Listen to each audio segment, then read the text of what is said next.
So welcome back to my YouTube channel. Or today we are going to talk about the digestive system.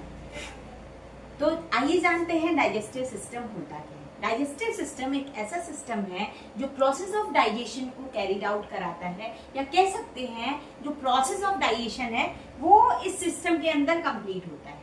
ठीक है, इसको regulate कराने के लिए हमारे पास पूरी एलिमेंट्री कैनाल या कह सकते हैं पूरे सिस्टम है, जिसमें कि कुछ पार्ट्स आ जाते हैं।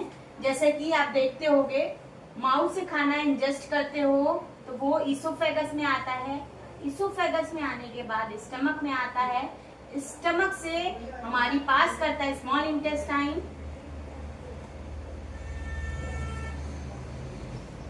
ठीक है, small intestine, then large intestine, large intestine से होते हुए असेंडिंग कोलॉन, ट्रांसवर्स कोलॉन और डिसेंडिंग कोलॉन से होते हुए सिग्मॉइड कोलॉन से होते हुए जो भी अनडाइजेस्टेड फूड है वो बाहर चले जाते हैं। तो यही होता है प्रोसेस ऑफ डाइजेशन।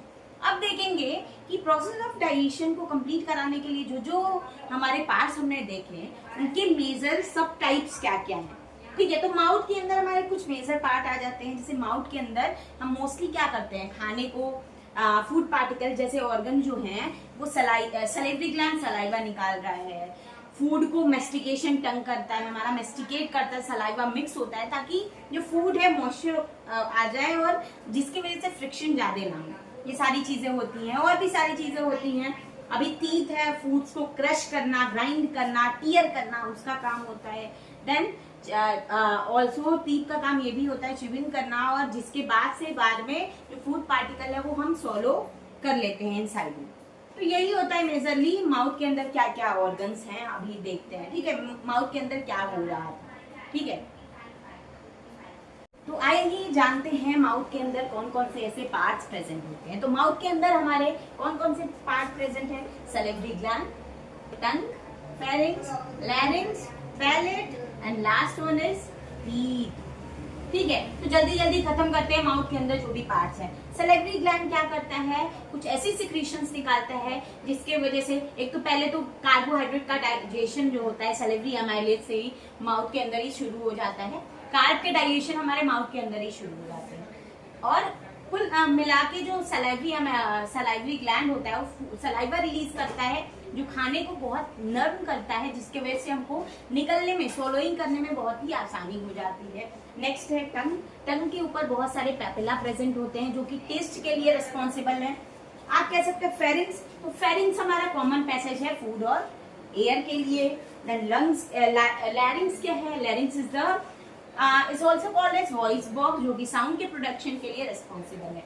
नेक्स्ट हमारा पैलेट की बात किया जाए तो पैलेट हमारा कह सकते हैं रूफ होता है, छत होता है माउथ का, जो कि सेपरेट कर रहा है नेजल पैसेज को और हमारा माउथ के ओरल वाले पैसेज को वो सेपरेट कर रहा है। नेक्स्ट हमारा टीथ क्या है, तो टीथ जो फूड के पार्टिकल हैं उनको टीयर करने में, उनको ग्राइंड करने में, उनको मिक्स करने में, ये सारी चीजें रेस्पॉन्सिबल हैं, मतलब टीथ मदद कर रहा है। इसके भी हमारे 4 टाइप होते हैं, ICPM, incisor, canine, premolar, molar. ICPM से याद कर सकते हो बेटा आप लोग। ठीक है, तो ये माउथ के अंदर हमारे मेजर क्या क्या पार्ट्स हैं वो हो गए। ठीक है, कुल मिला के मुंह के अंदर हमारा फूड का इंजेक्शन होता है, और इंजेक्शन के बाद थोड़ा बहुत जो डाइजेशन का प्रोसेस है वो भी शुरू हो जाता है। अभी जानते हैं डाइजेशन है क्या। हमने डाइजेशन तो बता दिया, मतलब स्टेप्स बता दिए कुछ, पर डाइजेशन है क्या। तो डाइजेशन में हम क्या कर रहे हैं, मेजरली जो बड़े फूड के मॉलिक्यूल हैं उनको छोटे छोटे पार्टिकल में डिवाइड करते हैं ताकि वो इजिली हमारे जो भी स्मॉल इंटेस्टाइन है वहां एब्जॉर्ब हो जाए। तो ये होता है डाइजेशन। तो आइए जानते हैं ईसोफेगस क्या होता है। ईसोफेगस का मतलब खाने की नली या खाने की नलिका कहते हैं, या फिर उसको हम फूड पाइप के नाम से जानते हैं। ठीक है, तो हमारा प्रोसेस ऑफ डाइजेशन होने के बाद, माउथ से शुरू होने के बाद, ठीक है, क्रशिंग वगैरह होने के बाद सोलो होता है। सोलो होने के बाद डायरेक्ट हमारा जो फूड का पार्टिकल है वो ईसोफेगस में आता है, फूड पाइप में आता है, और जिसके वजह से, और यहाँ पे कौन सा मोशन होता है आपने देखा ना, ये माउथ का पार्ट था, नीचे आने के बाद ये ईसोफेगस थी। तो ईसोफेगस के पास यहाँ पे हमारा फूड ऐसे ही नहीं चलाता है बेटा, यहाँ पेरिस्टालिसिस मूवमेंट होती है, पेरिस्टालिसिस मूवमेंट होती है। ठीक है। इसके वजह से जो फूड के पार्टिकल है, एक वेब लाइक मूवमेंट है जिसकी वजह से जो फूड के पार्टिकल है वो नीचे की तरफ मूव करते हैं। तो हमने देखा प्रोसेस ऑफ डाइजेशन मुंह से ही शुरू हो चुका है और खाना डाइजेशन स्टार्ट होने के बाद हमारा ईसोफेगस में आता है और ईसोफेगस में एक गोला मतलब बोलस के फॉर्म में ये फूड आ रहा है, कॉलेज बोलस। ठीक है, बोलस से होते हुए आएगा हमारा स्टमक में और बेटा स्टमक से जब हमारा ईसोफेगस कनेक्ट हो रहा है तो यहाँ पे एक हमारी स्फिंक्टर होती है, दरवाजा होती है, इसको हम कहते हैं ईसोफेजियल स्फिंक्टर। क्या कहते हैं बेटा? ईसोफेजियल स्फिंक्टर, इसको कहते हैं ईसोफेजियल स्फिंक्टर। अब ये क्या करेगा, फॉर एग्जाम्पल आप देखते हो कि कभी कभी क्या होती है कि हमको हार्टबर्न की कंडीशन देखने को मिलती है जिसमें जो स्टमक का कंटेंट होता है रिफ्लक्स बैक होता है और वो हमारे नेक वाले पोर्शन में आके या चेस्ट रीजन में आके हार्टबर्न कराता है। ठीक है, तो ये कह सकते हैं एसिड रिफ्लक्स से हमारा प्रिवेंशन करा रहा है और ये हमारा प्रिवेंशन हो कैसे रहा है, यहाँ पे हो रहा है हमारा ईसोफेजियल स्फिंक्टर या फिर इसको हम कार्डियक स्फिंक्टर के नाम से जानते हैं। यही उसको एसिड के रिफ्लक्स को रोकता है। ठीक है, रिगर्गिटेशन ऑफ फूड को रोकता है। तो ये कंडीशन है। अब हमारा स्टमक का कुछ पार्ट आ गया तो स्टमक के भी हमारे पूरे एलिमेंट्री कैनाल में ये पैसेज चले बेटा। इसमें कुछ लेयर्स होती हैं जो हम बाद में पढ़ेंगे। पहले देखते हैं स्टमक के क्या पार्ट है। तो स्टमक में हमारे मेजर कौन कौन से पार्ट होते हैं? Cardiac area, body area, fundic area, cardiac, body, fundus या फंडिक एरिया, इसको हम कहते हैं। ये हमारे मेजर क्या स्टमक के पार्ट्स हैं। नेक्स्ट यहाँ पे देखोगे ये पाइलोरिक एरिया है। यहाँ पे पाइलोरिक स्फिंक्टर प्रेजेंट होता है, ये कहते हैं पाइलोरस। तो ये पाइलोरिक एरिया होता है। यहाँ पे एक स्फिंक्टर और प्रेजेंट होता है जो जब स्फिंक्टर क्लोज हो जाते हैं तभी फूड का डाइजेशन शुरू होता है। ऊपर से हमारा कार्डियक या ईसोफेजियल स्फिंक्टर और नीचे की ओर जो हमारा है क्या कौन सा स्फिंक्टर बेटा? तो पाइलोरिक स्फिंक्टर प्रेजेंट है।